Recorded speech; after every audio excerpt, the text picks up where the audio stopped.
the name of Allah, the Beneficent, the Merciful. All praise is due to Allah, the Lord of all the world. I bear witness that regardless to land or label or language, there is but one God. It makes no difference which name you call him by. There is but one God. It makes no difference if you call on him in Chinese or Japanese or Korean or Zulu or Swahili or Xhosa. It makes no difference if you call on him in Hebrew or in Arabic or in Aramaic. God is one. His universe is one. The creation is one. His people is actually one people. And it makes no difference, the devil is one also. And it makes no difference if you call him in one language by one name or in another language by another name. The white man is the devil. I greet you in the name of Allah, the one God, and Muhammad the messenger. Assalamu alaikum. We don't want to keep you long today, but there are so many things that are happening in the news today, in the world today. Every time we turn on our radio or our television, we find that there are reports of wars and rumors of wars, earthquakes in diverse places, AIDS and disease and pestilence all over the face of the planet Earth. And today, as young men, you must beware that the white man is no doubt, since he has put drugs in the community and the drugs are not killing you off fast enough. Since he has put a liquor store on almost every corner and in the middle of the block, and the alcohol in a white man is not killing you off fast enough. And since he has put a gun in the hand of every young black man that wants a gun and an Uzi and everything else, and since it's not killing you off fast enough, he might now set up a draft system to draft you in an unjust and an unfair war to go and fight people for him, and you not have any justice here in America where you have toiled and struggled for the past 400 years. So my subject today is goddamn Uncle Sam.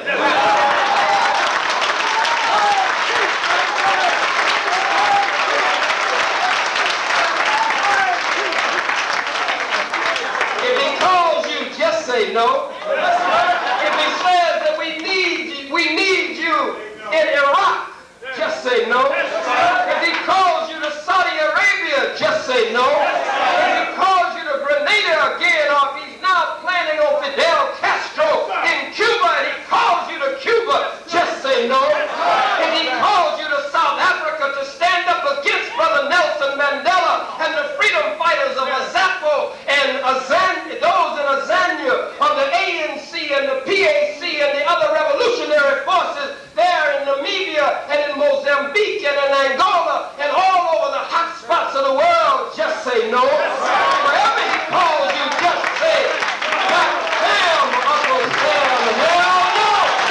Hell no, punk. You throw your hands up, but I'm not going. All praise is due to Allah.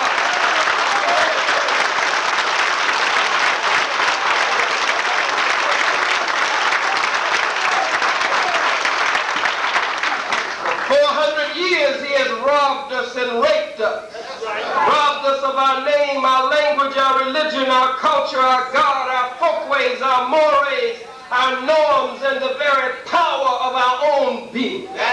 Broken our will, broken our spirit, dehumanized the black man, emasculated the black man, and dehumanized the black woman and separated the black man from the black woman. So we need a guide for the black woman to understand the black man, and we do need a guide for the black man to understand the black woman, but that guide must come from God on high, and it must come from God's messenger and his representative in the midst of the people. Oh yes, it's true. black man must take his rightful place back again on the face of the planet Earth, where he is a free, proud, and productive black man, where he is free and independent, a man among men, and a man growing from boyhood to manhood to godhood. That's the only way she's going to respect us. She cannot respect a male who just has the genitalia of male, but and the gender of male, but she can only respect a man who reflects God in his life. That's the only way she can submit to the powers and laws of God, and the only way you can submit to the power and law of God is when we see that coming from her. Our brother Yusuf Salam, and our other brothers now sitting in a dungeon somewhere, in a jail cell somewhere, because a white woman has been, they say, raped. We are not used to white women being raped. We're used to white women just giving it up. That's the way she is. We missed our lecture last week, but I must share it with you this week to let you know that we mean it just as much this week as we did last week. Our subject last week was the white woman is a bitch, a two-legged dog. That's what she is. A white woman in Central Park, there for cheap thrills and cheap feels in the midnight hour with some sneakers on, talking about she was jogging. We know better than that. The white woman has always done that. On the plantation, she would get Big Sambo and make Big Sambo do with her what she wanted Big Sambo to do. And then she would tell old Big Sambo if Big Sambo got too scared to come back again and get Big Sambo lynched. This book is only 100 years of lynching from newspaper articles all across the country. But it's a little book. Volumes of this book could be written because we have been murdered and maimed and lynched by the white man since we've been here in the hells of North America. That's right. And so the scripture speaks of a day, as we spoke of just in a word from last week, when a people would come whose only desire would be to lay this oppressive nation low. That a people would come from a distant land. It might be talking about us because we're from a distant land. And they would snatch their babies from their arms and dash their white babies' heads against the rocks. It talks about how their women would be overcome and how their women would be destroyed. And so I say that we stand firmly with our brothers in the so-called Central Park joggers case. We stand with them. We don't stand with the white woman. We don't stand with the white man. And actually, there is no court that should try a black woman or black man in white America. We can receive no justice in the courtroom of the white man. The white man's system is set up against us. He will always set it up in a way where he will come out on top. And so I just like the idea that she was possibly, I don't know who did it, I don't believe our brothers did it, but the fact that somebody beat her upside her head with a pipe, I feel all right about that. I don't feel what you think about that. I feel all right about that. You say, well, that's not the thing to say. You just don't say things like that in this time. I'm glad whoever beat her with the pipe. No good devil. They used her for sympathy in the courtroom. Some mangy, nasty, disease-carrying, two-legged dog, bitch beast that they bring in the courtroom. What sympathy can I have for her? This book talks of many times when they lynched us and we hadn't done nothing to the white woman. How they would take us out of the courtroom and lynch us. Take us out of the jailhouse and lynch us. Take us from the sheriff and lynch us over a white woman. And so now they want to lynch Brother Yusuf Salam and lynch the other brother. We said last week it's nothing but the Scottsboro case all over again. So it smells of Emmett Till, and the viciousness of it is the same as of Emmett Till. The substance and the circumstances surrounding it, they're not the same. Go ahead. I feel nothing when white people get what they are doing. The Bible says that there would come a time when all of the sins of their fathers and mothers would be visited upon them for generations in the future. The only problem with the Central Park joggers case is that the dog didn't die in the park. That's the only thing.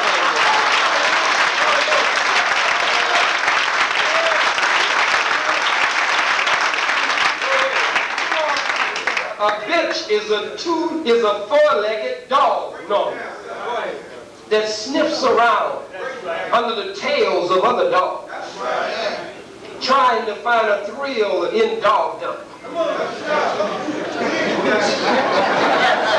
Central Park is dogdom. 42nd Street is dogdom. New York City is dogdom. Yes, it is. So I can't have any feelings for this white woman. That's right. My feelings are for her. That's right. I just don't have that much feeling. That's right. I'm so consumed with feeling for the black woman. That's right. I feel for Tawana Brown. I don't give a damn about the white woman in Central Park. Hell with the white woman in Central Park. My heart goes out to my sister, who was raped by a gang of crackers, beaten by a gang of crackers, and she pinpointed, she didn't lose her name. She could identify the Peckerwoods who raped her, and one of them committed suicide, and they still kicked her case out of court. But here's an amnesia devil who don't remember nothing but it was a nigga. That's right. And they convict our brothers and get ready to take our other brothers to the court and lynch them. And some of you are planning on going and fighting for America. You're planning on joining up. I saw some Negroes on TV. Well, I think the president was right. He sent the troops over to Iraq because of the Iraq attack against us. Didn't nobody attack you, fool. Khomeini, you remember when Iran and America were in it? Khomeini let the Negro soldiers come back. That's what I said, and let the Negro soldiers come back. If you black, you wouldn't even be a soldier. Unless you in God's army or you in a black army, you wouldn't be fighting for the white man.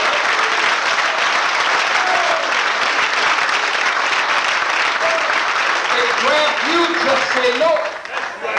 The Honorable Elijah Muhammad did 5 years in federal prison. And it was the draft issue, even though he was a year older than that actual draft cutoff age. He did 5 years in prison. These were 5 of the best years for the Nation of Islam in one sense, though it was painful in another sense, because he laid the base and the foundation for the movement in prison during that time.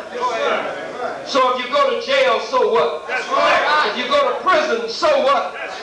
I've been to jail, I've been to prison, I've been stripped buck naked with chains on my ankles and chains around my waist, chains on my hands. They check every cavity in your body, look out under your tongue and your ears, make you bend over and spread your cheeks and look all the way up in you. But it's nothing but an extension of the slavery process. Our foremothers and our forefathers had to go through the same thing when they were brought here 400 years ago.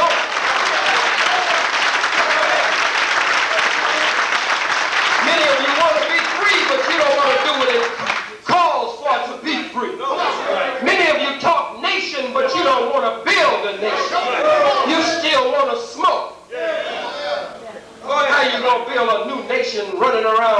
puffing on a white nicotine weed that Dr. Francis Cress Welsing says resembles the white male sex heart. If you're running around with this in your mouth, you better watch what you're putting in your mouth.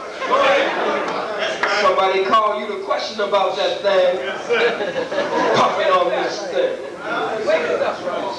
Foul on one end of the cigarette and a fool on the other end. And you come out, it's nation time. Hell, it's going to be nation time and you can't even recognize that it's time to put the poison nicotine weed down. Then the rest are drinking all the time. I have to have my glass of wine. What did you see drinking wine, fool? You saw the white man drinking wine. Well, the wine, it's good for the digestion. And a little bit of scotch and Harvey's Bristol cream. You just a white man's nigga in 1990 with a new haircut and a new t-shirt and a kente cloth, whatever it is. You have to clean up from this. Nation time, but you snorting cocaine.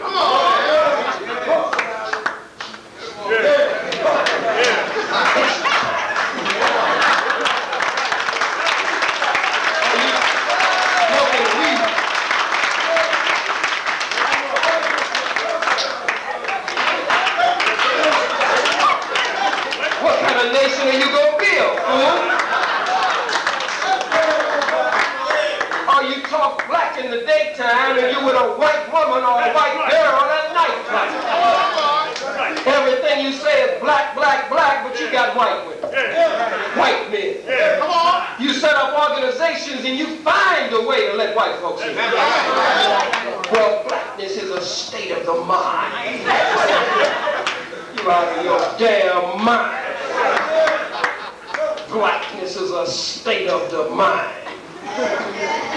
The lessons we have say that no matter how long the devil studies among us, we will never respect them. We will always recognize them as being the devil.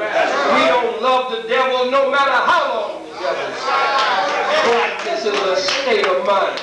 Some white girl put on a kente cloth crown and say Body Gunny or Hotep or Assalamu Alaikum or Jambo, and you fall for it. Yeah, I got me a black white woman.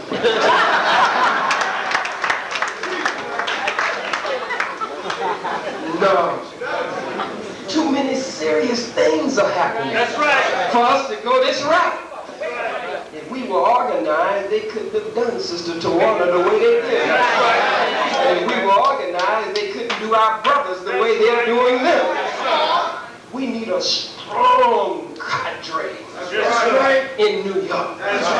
Not just the picketing bunch standing around in front of somebody's store picketing them. People don't care nothing about you picketing them. Spike showed you what to do. Where's your garbage can? Throw your garbage can in the window. Where's your fireball? If you would have burned the Koreans behind out, and the crowd would have gathered around a handful and they stomped the Koreans behind in the middle of Flatbush or church or whatever street it was, and you made an example of his Korean behind, tell him to keep his hands off of black women, or you break his hands and break his fingers and leave him there like that, you don't have no problem. You can put up your picket sign.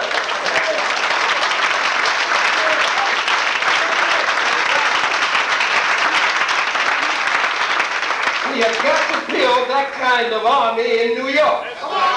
A serious army.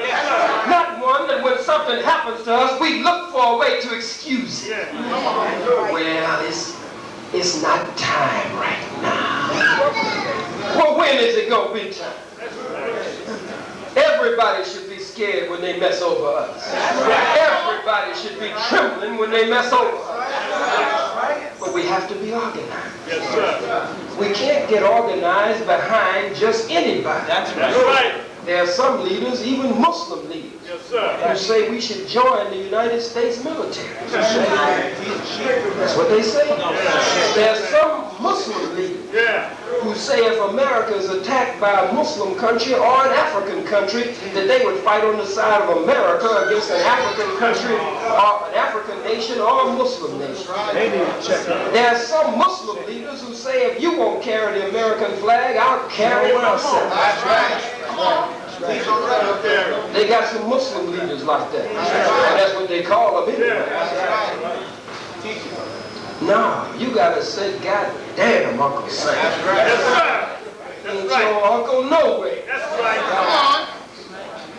You're his daddy. That's right. Ah, you gonna be his daddy and he gonna be your uncle. You cannot go into this war, brothers and sisters. That's right. I have to say sisters too. That's right. And they used to just draft you. Now they drafting her too. That's right. When they call you, you gotta let them know where you stand. You got to let them know that if you draft me, I believe you are my enemy. That's right. You got to tell them. That's right. America is my enemy. That's right. That's right. Tell them I'm a Muslim. That's right.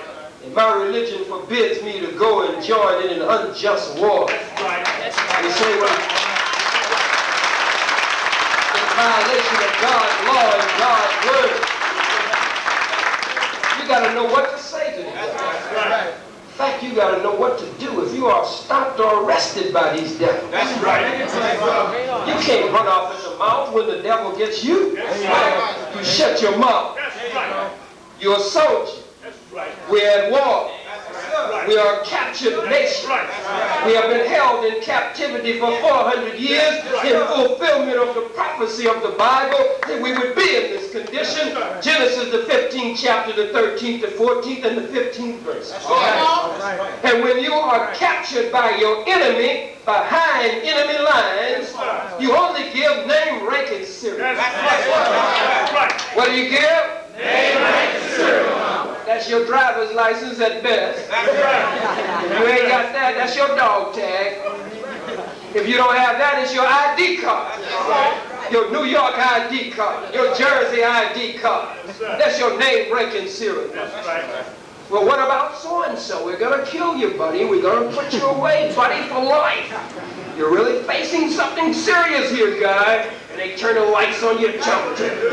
Let me have your wild sergeant. You don't say nothing to this guy. Right. Nothing. Right. Say, I'd like to see my attorney. That's right. Say, we're going to lock you up and keep you there. We're not going to feed you. We're not going to give you no phone call. We're not going to do nothing. You say, come on with it. That's right. That's right. Lock me up. That's right. I'm not making no statement on tape. I'm not making no statement on video. I'm not signing a goddamn nothing. What did I say? Goddamn. So once you sign it, God has damned you. That's right. It's condemned. That's right. You understand? Yes, sir. When you are stopped, when the devil approaches you and puts them with funny sirens they got in your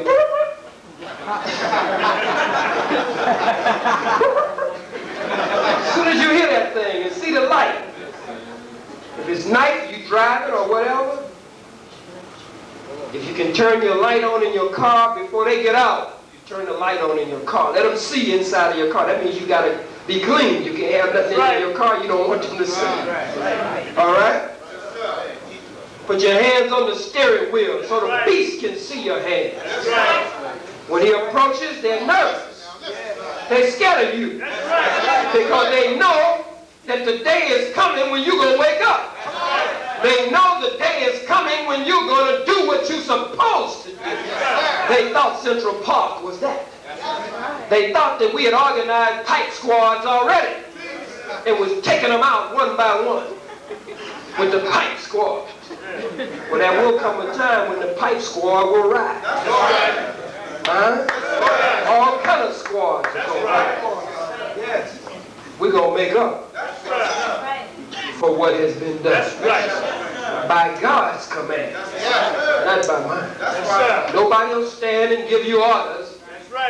You'll have orders coming from a commander inside of you. And you'll know when to move and you'll know what to do. And you'll kill everything white that ain't right that's in sight. Yes, you will.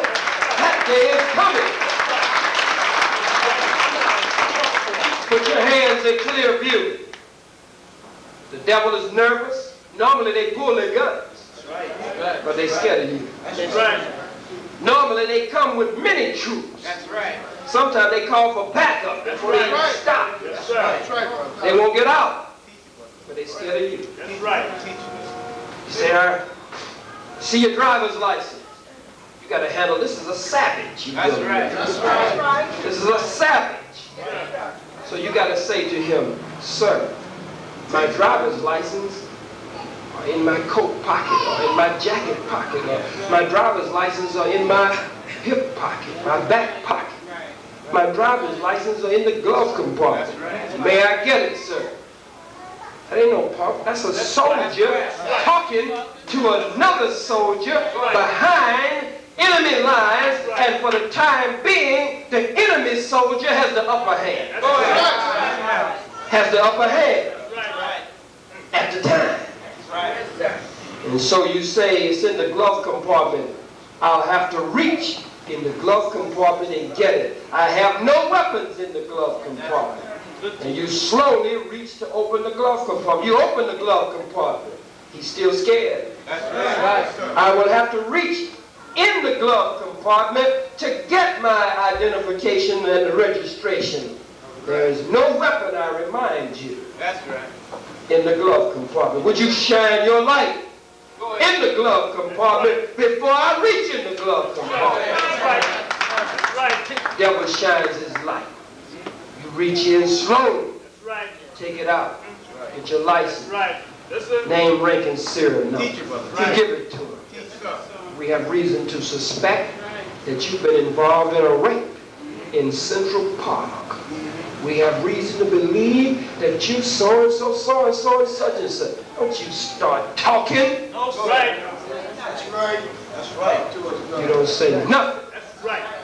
Because when he reads you Miranda, is that what they call it? Yes, sir. You had a right to remain silent, buddy. Anything you say might be held against you in the court of law. That cracker, and anything you don't say might be held against you. So you know anything you say is going to be held against you. You don't say nothing. When they arrested me, about 80 to 90, maybe 100 FBI, GBI, and some other alphabets I hadn't even heard of came out of the trees, out of the woods, out of parked vans, cars from behind the building, automatic weapons, the clicking of weapons. All you could hear was the staccato of guns clicking in the atmosphere. All over the place. Scared to death. The main one almost fell flat on his face, running. FBI, FBI, hands in the air, get your hands in the air. That's the way it comes.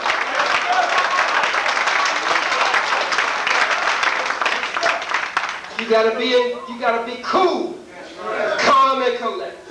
You make the wrong move and they fill you with holes like Swiss cheese. So I stood there. First, just to be defiant, I just didn't put my hands in the air. And this was just wearing this cracker out. I said, put your hands in the air! I mean, they just go off. Slowly, I raised my hand. I guess he almost said, damn. I have to shoot this nigger if he didn't put his hands in it. They might do it. But then you don't give up no information on nothing. Where you coming from? Sir, am I under arrest? Ma'am, am I under arrest? Where you going? Am I under arrest? If they say no, you say, sir, if I'm not under arrest, I'm not under obligation to answer any questions from you. I'd like to have my identification. I'd like to have my identification and be on my way. If he says you're under arrest, you say, sir, what is the charge? You're charged with so and so and such and such. You want to talk about it, buddy? I'd like to see my attorney. If you're a minor, you say, I want to see my parents and my attorney. That's right. Period. You keep saying that over and over and over. They'll try you every way they can. You tell them nothing. That's right. I'm telling you. Go ahead, teach them, brother. I'm not telling you to go out and beat white women in the head with pipes, but if you beat them in the head with the pipe, don't say nothing. Go ahead.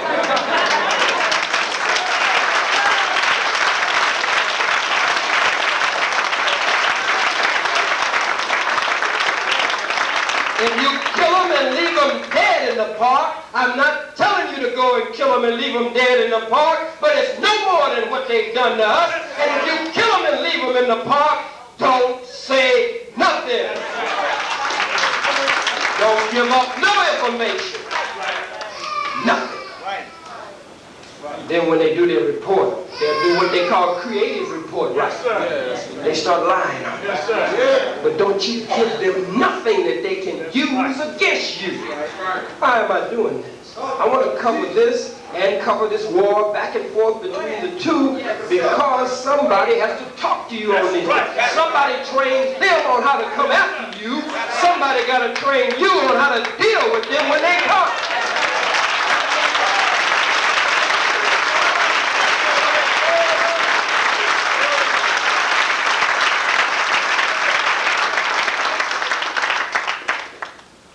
You may not be at war, but you definitely in war. You just the only one ain't fighting. Your enemy is fighting you every day and every way.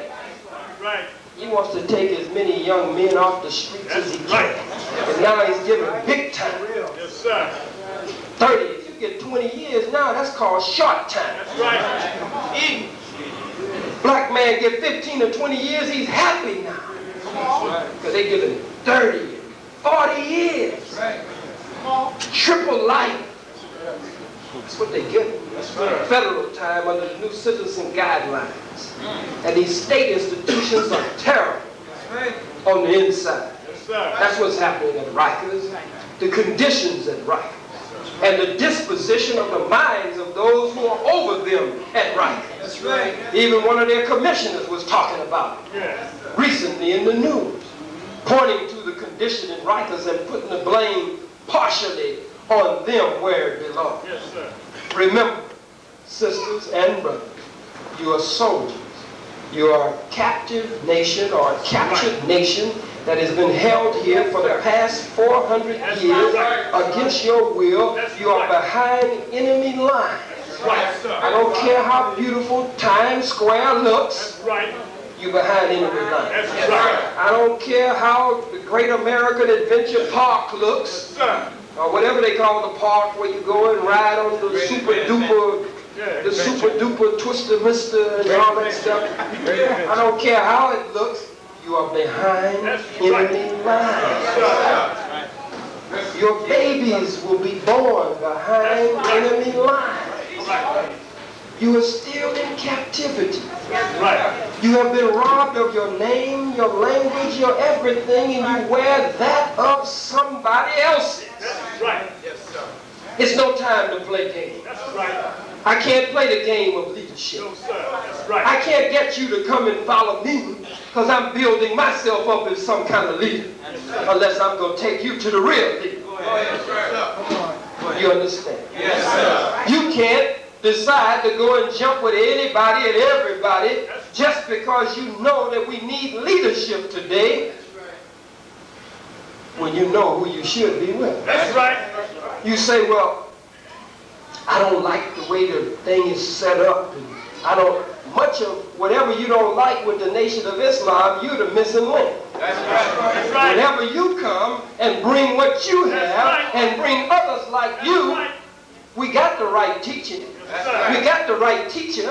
We got the right program.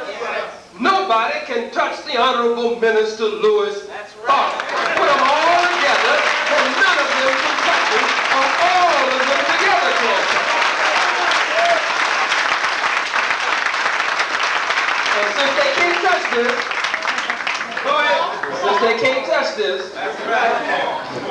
And if those leaders, to borrow from Flav, if those leaders were honest, they would tell you, I can't do nothing for you, man.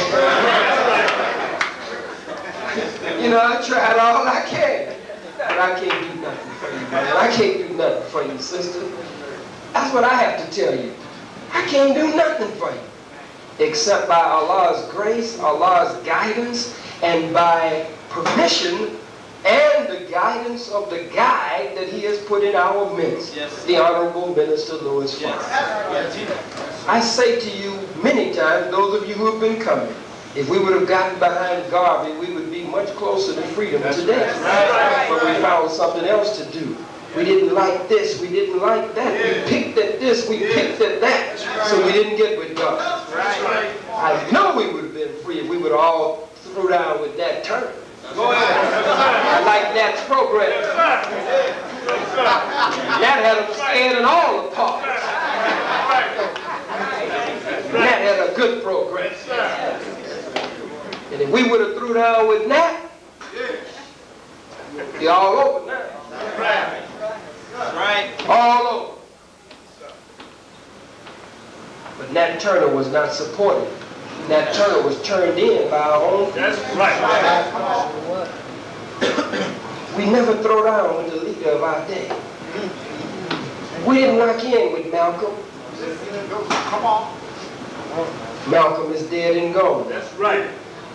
His memory lives on. Yes, sir. His legacy lives on. The lessons that he left for us to learn from, they live on. Yes, sir.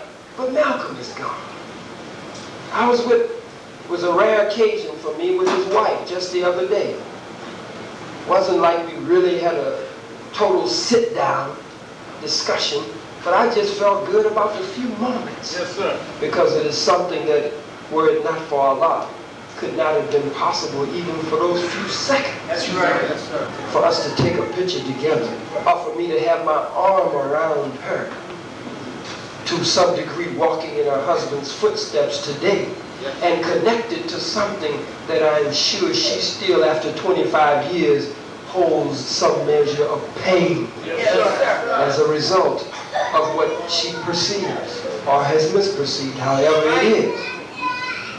But the point that I'm making here is if we would have locked in with Malcolm as he was trying every way he could to point us to the Honorable Elijah Muhammad, we would be free. That's right. Much farther along the way. That's right. Today, That's right. you can't make the same mistake. That's right. Farrakhan is the man. That's right. How do we argue with that? That's right. He out-raps the rappers. That's right. He out-sings the singers. That's right. Huh? In terms of action, he out-acts the actors. Huh? And he's stronger than the athletes. That's right. He's wiser than the leaders that are out there. That's right. He has a track record of many decades of work. That's right. And he has not betrayed us anywhere along the way, nor has he deviated anywhere along the way. All of it has been used to make him a bigger and a greater and a stronger man in our midst. How do you get around him? Come on, brother. Good question. You think of that. Think about that for a second or two. We don't automatically take the side of the Arabs in the Gulf, and we want you to understand that. First of all, we understand that it was the Arabs who broke our backs during the Arab slave trade that weakened us for the American white man and European slave trade. And the one who calls himself an Arab today is not the true Arab. That's right. He's an imposter perpetrating Arab. You are the real Arab. He's a European, a Johnny-come-lately, that came to that area and controls our oil and our wealth in that part of the world today. But you are the real Arab. You are the real Hebrew. Not that European that has taken over that area and set up an illegal, illegitimate nation called Israel. That's right. That's right. We don't automatically take their position, but when it comes to an enemy against America, we have to take the side of the enemy that is fighting America. That's right. Go ahead. And then we settle our differences with that enemy later on. That's right. But the Bible says, God speaking, I will give nations for your rise. That's right. He will commit whole nations to war just to weaken powers that be, so that we will ultimately, we who are his chosen, will ultimately be in position to take our divine role and responsibility over that he has ordained for us. So he pits enemies of ours, one enemy, a small or little enemy against a big enemy. He'll pit big enemies against big enemies. But I want to say this. America, I do not believe, can win the war against Iraq. You can tell America knows that she can't win the war. He is little Iraq. And America is deploying soldiers. What's this guy's name? George. You know George. George is at Kennebunkport. Doesn't that sound kind of funny? This guy's at Kennebunkport. It just sounds kind of sweet. Giving orders from Kennebunkport. And he's deploying troops day and night. All of this overkill. But we've seen this before. That's right. What about the troop build-up for Vietnam? Did he win Vietnam? Did he leave in honor or shame and disgrace? France went up against little Vietnam. Did France win? England went up against little Vietnam. Did England win? No. Because the Vietnamese had a fierce determination to defeat this white man. The Vietnamese built underground tunnels like ants. And they conducted their activities underground. White man be walking the GI with his uniform on top of the ground. Viet Cong in a hole underground. Here him walking on top. Walk and crawl through the hole, wait for him to get to the hole and grab him and snatch him down in them holes, and he never come back up again until they sent him back up so mutilated and so messed up until it psychologically would wipe his other comrades in that particular platoon or battalion or company or whatever it was, wipe them out psychologically. That's the way the Viet Cong fought this cracker. That's the way you're going to fight him one day. War is coming in this country. War is coming in this country where the color of your skin will be your uniform. It's definitely coming in this country. And we are not going to lose.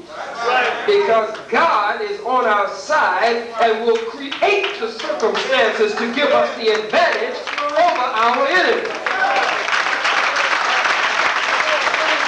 Let me say this.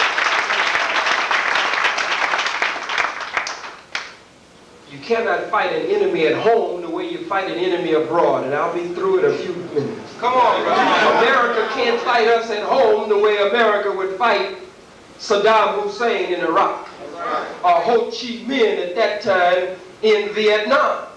You just can't fight an enemy at home the way you fight an enemy abroad. There's certain things you can't do to an enemy at home.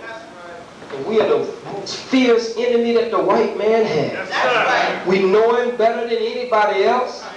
We know where all of his nerve centers are. And in most cases, he's got us with uniforms on in key positions. All over the place. I mean, it's real crazy. He did this with the Vietnamese and lost. And now he's doing it over with the Iraqis, and he will lose. But either way it goes, we can't lose. Though we have feelings for the Arab people that are now set upon by this beast. But we will have to settle our score with them later. and further down the line. So brothers and sisters, again, if you are called for the war, make sure that you get some advice. Make sure that you do not put yourself in a position where you'll come back in a pine box. That's right. That's right. If they really get into this thing, a lot of American soldiers are going to lose their lives. That's right. And you're not even an American, so you shouldn't be a soldier for America. For America. Saddam Hussein might let you come back home, like Khomeini did, but he might not let you come back. So don't go over there counting on Saddam Hussein sending you back home, saying that you're not the true American the way Khomeini did. Khomeini was merciful. He said these Negroes are deaf, dumb, and blind with these uniforms on. Send them back home and let's keep the white ones hostage because they're the real Americans. He had that kind of understanding.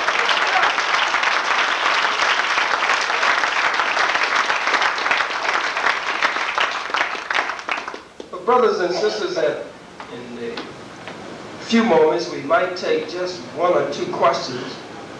On the question dealing with the national, I want to teach a subject on that and the American flag.